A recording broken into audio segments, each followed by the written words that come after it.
Hello and welcome. State-owned public infrastructure financing firm REC clocked FY24 with its highest ever loan sanctions and disbursals.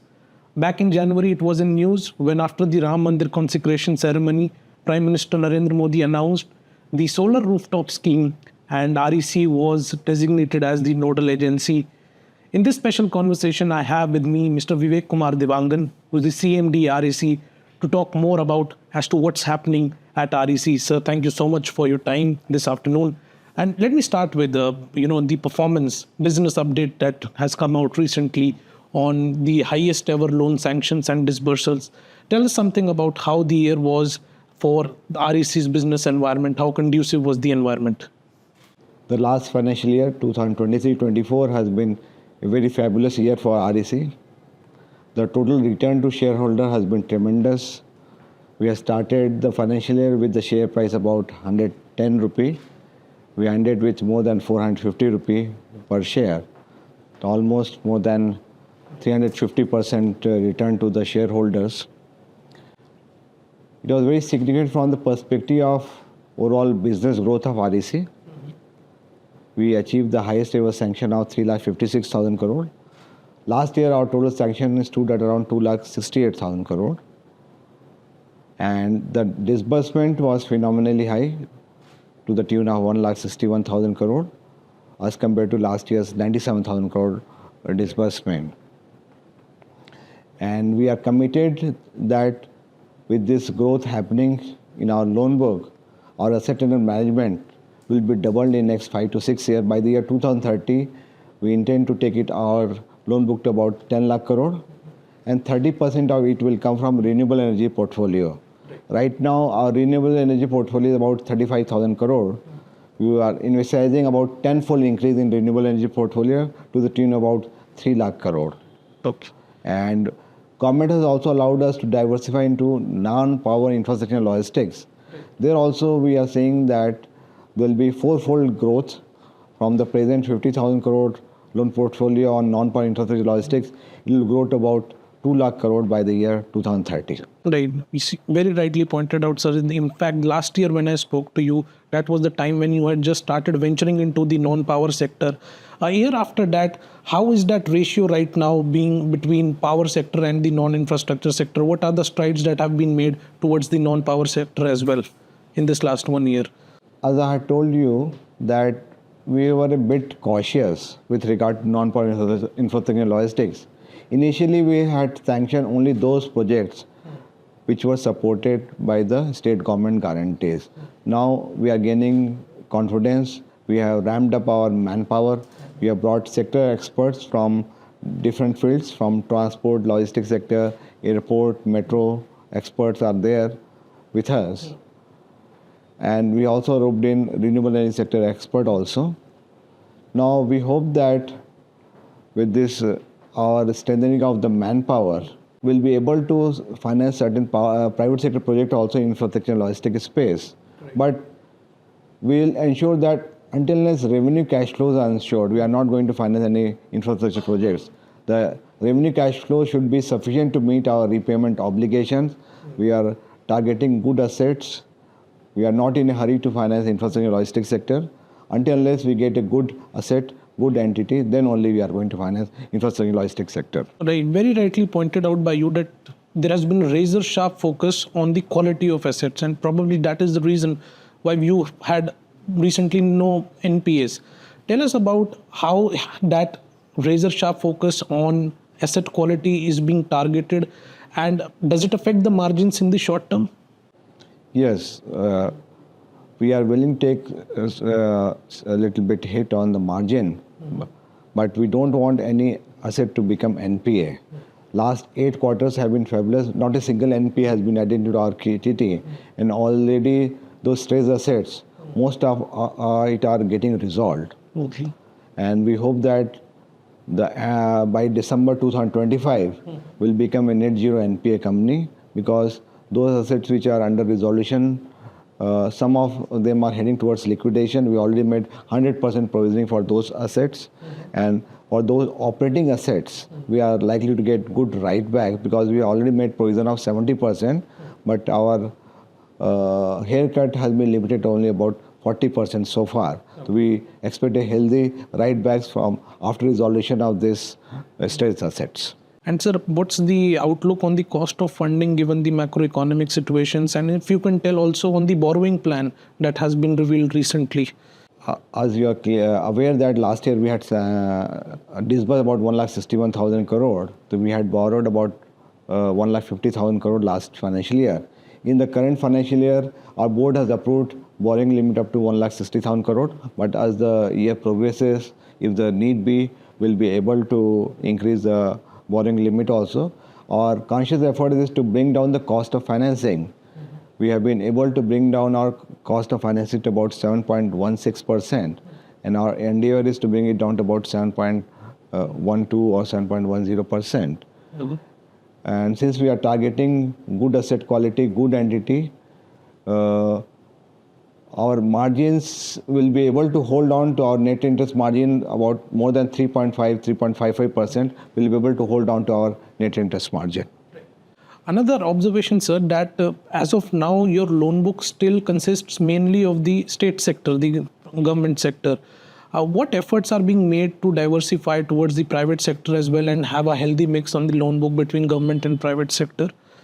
Yeah, right now our 90% loan is towards state sector and only 10% is towards private sector. Right.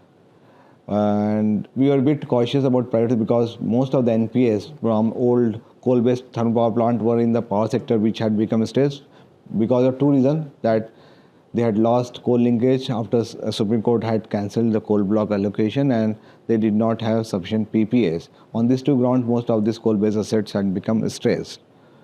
But going forward, since we are targeting to increase our renewable energy portfolio to about 30% of our loan book by the year 2030, since most of the renewable energy projects are coming in private sector, so automatically the share of private sector is bound to increase. From the present 10%, it will increase to about 30% by the year 2030. Okay. My sir, next question is around the solar rooftop scheme. A lot of enthusiasm in the country ever since it was announced in January. In fact, a lot of manifestos now talking about that. Tell us as to when we say that REC is the nodal agency, what will be the modalities of these schemes? What exactly will be REC's role in it? And how ambitious is the target when we see from a macro lens? Actually, Ministry of New and Renewable Energy is a nodal ministry for implementation of rooftop solar. And Ministry of New and Renewable Energy has appointed REC as overall program implementation agency. Our job is to coordinate with various stakeholders, starting from the rooftop owners, the distribution companies, vendors, and bank and financial institutions who will be giving loan. Right. The Ministry of New and Renewable Energy has indicated to us that they are targeting installation of about 1 crore rooftop solar in next 2 years, and they are also targeting to cover all the government buildings and commercial buildings by rooftop solar. For that, Ministry of New and Renewable Energy has also allocated various CPSEs under Ministry of Power. About 8 central public sector undertakings have been allocated different states and UTs to populate all the government buildings through rooftop solar. Right. So our job is quite complex because we need to coordinate with the rooftop owners. Right. Starting from the registration of the application on National Rooftop Solar Portal, there were certain issues pertaining to rooftop solar national portal. We have been able to integrate with the state portals. The APIs were integrated. Now anybody can access through their state portals or through National Rooftop Solar Portal. The integration of the portal was first task. We also set up a call center to address the queries of the rooftop owners. A grievance redressal mechanism also been put in place. And after the model code of conduct gets over, then we'll plan an outreach program with information, education, and communication strategy. The collateral-free loan has to be given by the banks and financial institution. For that also we need to coordinate with the banks at the field level. For that we are taking help of our 22 regional offices or officers who are posted in different states and union territories. They are coordinating with the distribution companies. Ministry of Power has issued, they have amended the rules. Now the technical feasibility report has been done away below 10 kilowatt capacity, and for more than 10 kilowatt capacity, the technical feasibility report has to be given within 15 days. The consequent to this amendment of the rules carried out by Ministry of Power, the distribution companies and the State Electricity Regulatory Commission also making suitable provision to facilitate this doing away of this technical feasibility report below 10 kilowatt. This will help in expediting the installation. Then our CPSEs will also play the role of a trusted vendor. They'll also be providing services as a trusted vendor in order to ensure the pricing as well as quality of the solar modules which are going to be installed on the rooftops. Right. So right now, if we look at the renewable energy scenario in India, a lot of it is focused on solar, wind, or a mix of these projects, hybrid projects. How is REC seeing some other sources of new energy? Let's say bioenergy was a big focus in the budget. Then piped natural gas is another big theme. How do you see the financing for these sectors in the coming years? You have to see from the perspective of the commitment made by India at Glasgow COP26 that India is targeting to install 500 gigawatt of installed electricity capacity from non-fossil fuel sources. Non-fossil fuel sources include solar, wind, and biomass. PNG natural gas will not come into the because it is still fossil fuel. So we are targeting, since the installation of 500 gigawatt of installed capacity by the year 2030, since renewable energy is intermittent in nature, we need to have storage solution. That's the challenge area. So we have also been looking into the avenues to finance these battery energy storage projects. Pump storage hydro projects are very good projects because it does away with the reliance on battery because we don't have resource of lithium ion. So it is getting imported. But instead of battery energy storage, if we are able to develop pump storage hydro project, that would be good for the country. We are also looking into the financing this new technology area like green hydrogen and green ammonia. Recently we had sanctioned one project in Oman and another project in Odisha for production of green hydrogen and green ammonia. There is internationally a lot of demand for green ammonia. We are also in the process of setting up of a subsidiary of REC in Gift City. Through this subsidiary in Gift City, we will be able to borrow in terms of dollar and lend in terms of dollar. Because this green hydrogen, green ammonia developers, they need financing in terms of dollar because electrolyzers they have been importing and the offtake arrangement for green hydrogen is with the outside agencies. Okay. Sir, my last question to you. You know, the last time I spoke to you, you talked about how REC has been able to create value for its investors. And in general, we've seen in the last year how PSU stocks, in the market have fared. How would you describe in general, if you can talk about from REC's perspective as well from a macro lens, the turnaround in the PSUs, the value that they have been able to create, which has, attracted investor interest? This is a lot of, in fact, when you see all the power sector PSUs, the share values of all the power sector PSUs has been increasing consistently. The reason being the turnaround in power sector. Lot of improvement has taken in power sector. The demand has been increasing at the rate of 8%.